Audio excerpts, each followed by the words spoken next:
नदी के महान संत बाबा गाडगे जो दलितों के अंधविश्वास और अशिक्षा के लिए ज़िंदगी भर से अपनी ज़िंदगी लगा के उनके लिए लड़ाइयाँ लड़ी, उनके लिए आंदोलन चलाए और तमाम तरह के उनकी परेशानियों को लोगों तक एक आंदोलन के रूप में परिवर्तित करके एक नया आयाम दिया। आज उनका पुण्यतिथि है और उस पुण्यतिथि पर उनके तमाम समर्थक और तमाम लोग यहाँ मौजूद हैं और वहाँ पर माल्यार्पण कर श्रद्धांजलि व्यक्त किया है। आइए उनसे बात करते हैं और इस महान संत के बारे में कुछ जानकारियाँ इकट्ठी करते हैं। संत गाडगे के बारे में कुछ बताएंगे?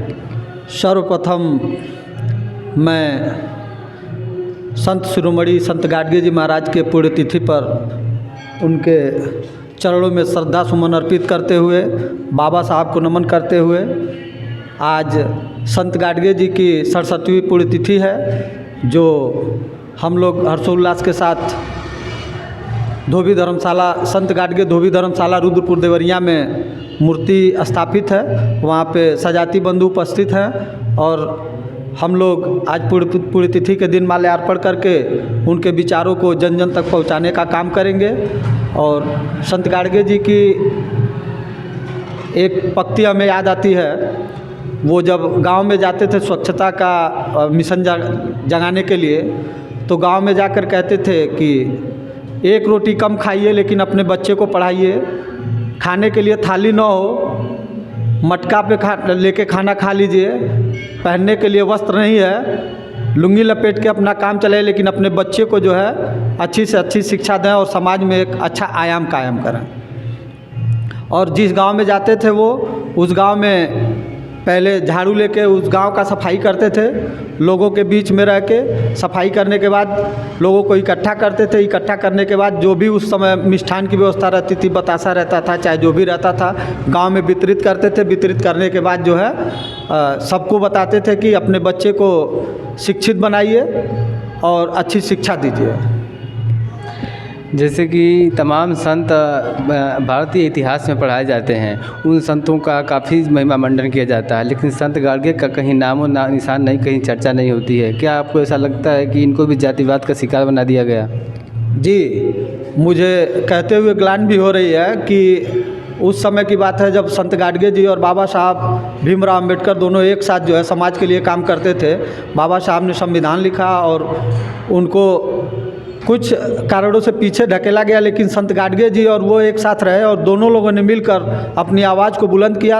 और उसके बाद जो है बाबा साहब का नाम तो आगे आ गया, लेकिन जो आज स्वच्छता मिशन जो चलाती है सरकार, वो हमारे संत महासंत कहें तो ठीक है, महासंत शिरोमणि संत गाडगे जी की ही चलाई हुई योजना थी। गाँव-गाँव जाते थे और स्वच्छ भारत के मिशन का जो उन्होंने कारवा लेके चला था, वो आज जो है बीजेपी सरकार हो चाहे कोई भी सरकार हो इस देश में, उन्हीं के चलाए हुए स्वच्छता अभियान को चलाती है, लेकिन उनका नाम नहीं लेती है।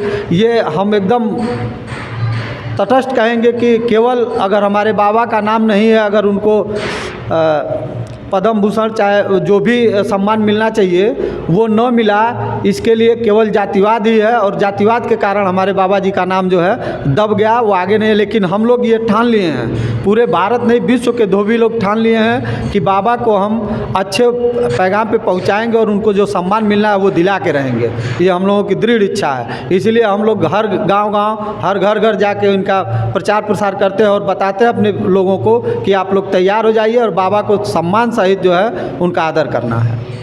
जी, हम लोग नाथ हुआ अपने गाडगे जी महाराज जी के पास माल्यार्पण करने आए हैं पुण्यतिथि पर, 67वीं पुण्यतिथि पर।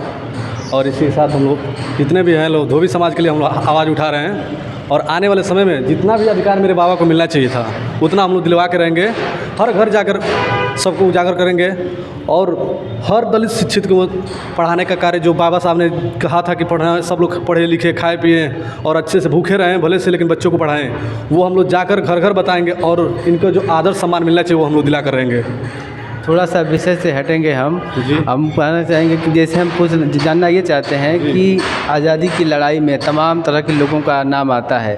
किसी धोबी समाज से किसी क्रांतिकारी का नाम आपको पता है?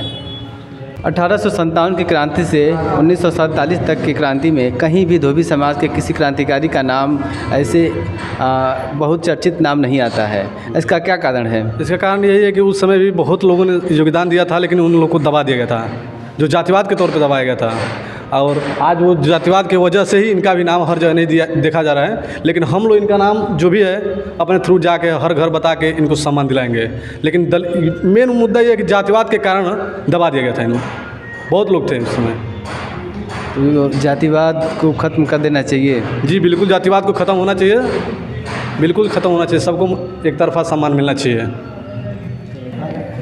संत बाबा गाडगे के बारे में आपको कुछ पता है, बताएंगे?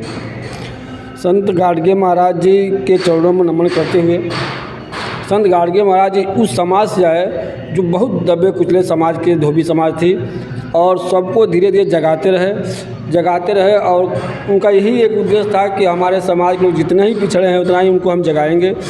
और उनका एक ही नारा था कि आप एक रोटी कम खाइए, अपने बच्चों को पढ़ाइए, आपके पास पहनने के लिए कपड़ा ना हो तभी भी आप कैसे भी गुजर कर लीजिए, लेकिन बच्चों को पीछे मत छोड़िए, उनको पढ़ाइए ताकि हमारा समाज पढ़ेगा लिखेगा तभी आगे बढ़ेगा। अन्यथा जहाँ आज हैं आने वाली पीढ़ी भी ऐसे ही गुजर जाएगी। धन्यवाद। कुछ बताइए संत गाडगे के बारे में। पहले तो संत गाडगे जी के चरणों में सबको नमन। संत गाडगे जी महापुरुष थे। वो बच्चों को पढ़ने के लिए, समाज के अन्य प्रकार की सुविधाओं के लिए बहुत मेहनत के सर पे अपने वो मटके में खा लीजिए, बच्चों को पढ़ाइए। शिक्षा के लिए मतलब बहुत प्रोत्साहन किया। सफाई में इनके लिए तो हमें लगता है महाराष्ट्र में इनको जनक माना जाता है। धन्यवाद।